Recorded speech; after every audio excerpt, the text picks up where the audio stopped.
Lagos Talks 91.3. News. Welcome to the News Tuesday, September 20th, 2022. Thanks again for joining us. The National Assembly has transmitted the startup bill to President Muhammadu Buhari for assent, having passed through all required legislative processes.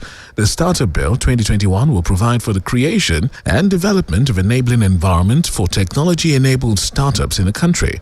It aims to position Nigeria's ecosystem as the leading technology center in Africa, having excellent innovators with cutting-edge skills and exportable capacity. Members of both chambers of the National Assembly are expected to resume plenary today after a 2-month recess. The senators and honorable members will resume their sitting at makeshift chambers owing to ongoing renovation of the main chambers, expected to be completed in August next year. The Senate President, Ahmad Lawan, addressing reporters while on a tour of the renovated facilities, disclosed that President Muhammadu Buhari is expected to present the proposed 19.76 trillion naira 2023 appropriation bill to the Assembly in the first week of October. But we also know that we are going to resume, Mr. President, for the presentation of the 2023 appropriation budget estimates. And we expect that the President will be doing that in the first week of October, even though it may not be taking place here. Imagine that the House of Reps chamber will be the appropriate place like we have always done. The Senate President had also said that upon resumption on September 20, which is today, the Senate is expected to confirm the nomination of Acting Chief Justice of the Federation, Justice Olukayode Ariwola. We have the nomination or confirmation of the Chief Justice of Nigeria waiting already. Recall that the President sent the request, but that was a day before the Senate went on its annual summer recess. And therefore, this is going to be one of the first things we need to do to ensure that the acting capacity does not go beyond the required 3 months. That was the Senate President, Ahmad Lawan, speaking while on tour of the facilities being renovated at the National Assembly. The leadership of the House of Representatives is expected to meet with the federal government and ASU today with a view to ending the 6-month nationwide strike. The proposed meeting, which was initiated by the Speaker, Honorable Femi Gbajabiamila, is scheduled for 3 p.m. this afternoon in the Speaker's conference room, while the Finance Minister, Dr. Zainab Ahmed, and Education counterpart Adamu are expected to be present. Gbajabiamila had also urged all parties to further submit to the House a presentation of ASU's perspective on the matter before meeting day. In the meantime, flights at the Murtala Mohammed International Airport, Lagos, were forced to reschedule yesterday as a result of protests by members of the National Association of Nigerian Students, NANS. The Domestic Terminal 1, also known as the General Aviation Terminal, and Terminal 2, operated by Courtney Aviation Service Limited, were shut down by the rampaging students, which prevented passengers from entering the airport, thereby disrupting some local and international flights. Members of the NANS had stormed the MMA area yesterday in protest in the rains against the lingering strike action by the Academic Staff Union of Universities, which began on the 14th of February this year. Notably joining in solidarity with the students was the African Action Congress, the AAC presidential candidate, Omoyele Sowore. This is also about the future. Let Nigerians stop voting for idiots to run the country. Let us, the reason why Buhari is not concerned about this, he has never been to a university before in his life. He did not attend university, doesn't understand what it means to be a university student. We can't even find his WAEC certificate. I'm sure he never wrote one. So you cannot expect people like that to see this struggle as their struggle. Greatest Nigerian student. The National Industrial Court had earlier fixed Wednesday, September 21, to rule on the application for an interlocutory injunction filed by the federal government against the Academic Staff Union of Universities.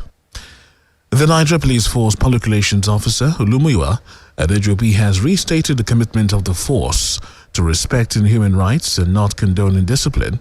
The police spokesperson, however, urged the public not to take laws into their hands whenever they had unpleasant encounters with police officers, adding that complaints arising from such encounters could be reported via the PPROs of the various commands, the Complaint Response Unit, and via official police accounts across social media platforms.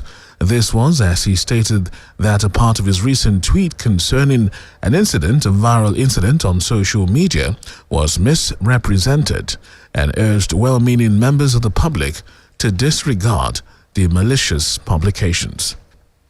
Justice Oluwatoyin Taiwo of the Ikeja Special Offences Court yesterday sentenced Kidnap Kingpin Chukwudumeme Onwamadike, better known as Evans, and his co-defendant Victor Aduba to 21 years imprisonment for kidnapping of one Sylvanus Hafia. They were accused of conspiring and kidnapping Sylvanus Hanonu Hafia at about 5:30 p.m. June 23rd of 2014 at Kara Street, Amuodof in Lagos, and were alleged to have captured and detained him while demanding a ransom of $2 million. The defendants have pleaded not guilty to the charges preferred against them. This is the second sentence against the Kidnap Kingpin, as a different judge, Justice Hakim Oshodi, had earlier sentenced him and two others to life imprisonment for conspiracy and the kidnap of the managing director of Maidon Pharmaceuticals Limited, Donatus Dunu. Evans still has outstanding cases before yet another judge, Justice Adedayo Akintoye, also of the same court. In what appears to be the biggest singular cocaine seizure in the history of the NDLEA, operatives of the National Drug Law Enforcement Agency have busted a major warehouse in a secluded estate in the Ikorodu area of Lagos, where it seized about 1.8 tons of illicit drug worth more than $278,250,000, equivalent of over 194 billion naira in street value. At least 4 drug barons, including a Jamaican and a warehouse manager, have been arrested in a well-coordinated operation which reportedly lasted 2 days across different locations in Lagos between Sunday night and Monday, the 19th of September.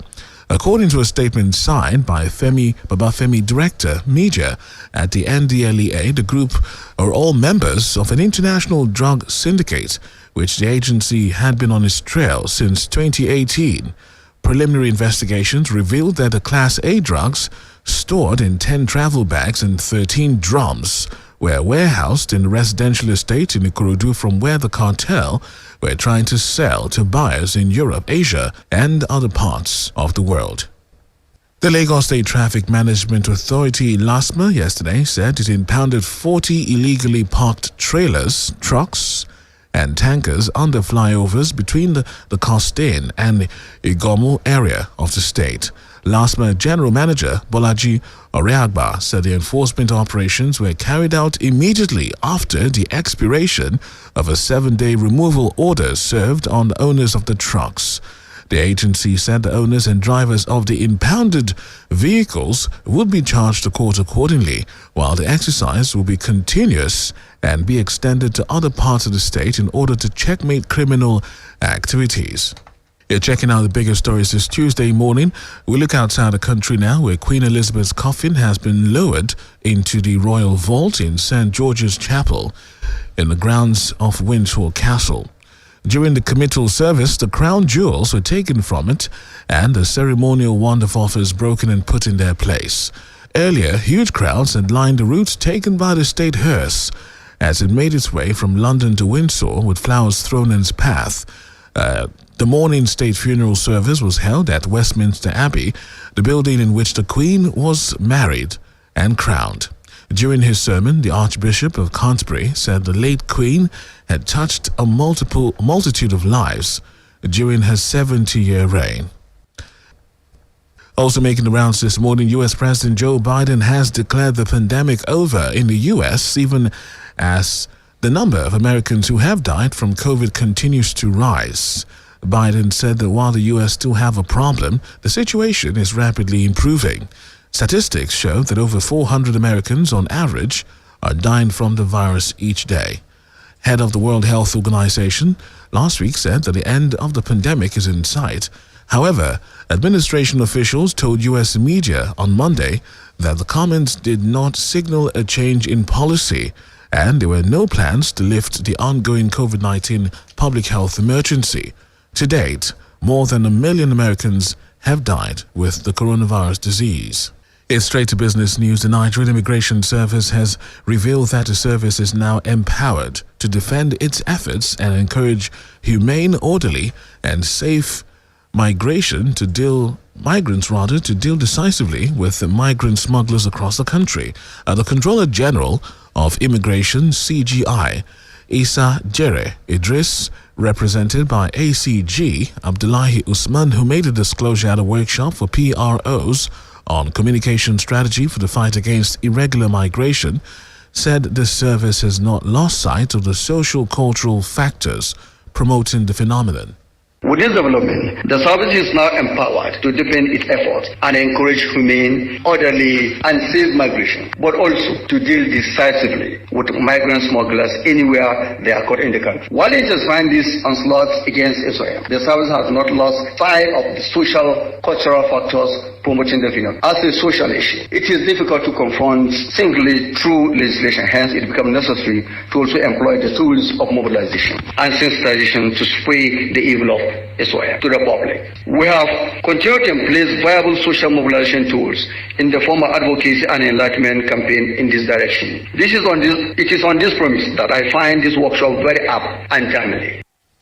The Controller General of Immigration, Issa Jere Idris, further noted that a capacity building program is organized in furtherance of services to improve the skill sets of personnel towards scaling up the capability to address the menace of irregular migration. The outcome of this workshop will no doubt further strengthen our communication and public engagement capacity in the fight against all forms of irregular migration activities along our border crossing points, particularly the phenomenon of smuggling of migrants, SOM. I'd like to state that Nigerians' response to migrant smuggling has been broad and dynamic. The service, as the lead agency in the fight, saw to domestication of the relevant United Nations protocols. Director of Private Sector, ECOWAS Communication, Dr. Tony Luka Elumelu, in his remarks said the migration ought to be managed in a way that will be productive, save lives and bring developments to the country. With this development, the service is now empowered to deepen its efforts and encourage humane, orderly, and safe migration, but also to deal decisively with migrant smugglers anywhere they are caught in the country. While intensifying these onslaughts against SOM, the service has not lost sight of the social, cultural factors promoting the phenomenon. And now look at sports, where Nottingham Forest striker Emmanuel Dennis has been called up to replace Henry Onyekuru in Nigeria's squad for the friendly against Algeria after the latter sustained an injury in Adana Demirspor's 3-0 victory over Antalyaspor on Saturday. The game is built for the Maulud Gaddafi Olympic Stadium in Oran on the 27th of September. Henry Onyekuru was subbed off at halftime due to a knock at Antalyaspor. It comes after Valentine Ozowafo had been replaced as well by Leon Balogun in the squad. And Senegal forward Keita Balde has been suspended until December 5 over an anti-doping violation in Italy, according to his new club Spartak Moscow. The development has severely compromised his chances of playing at the World Cup. Keita Balde signed a 3-year deal with Russian Premier League side Spartak last month after spending the last season with Cagliari in Serie A. The Russian club did not specify the nature of the infraction but said that no prohibited substance had been detected in the sample tested. Lagos Talks 91.3.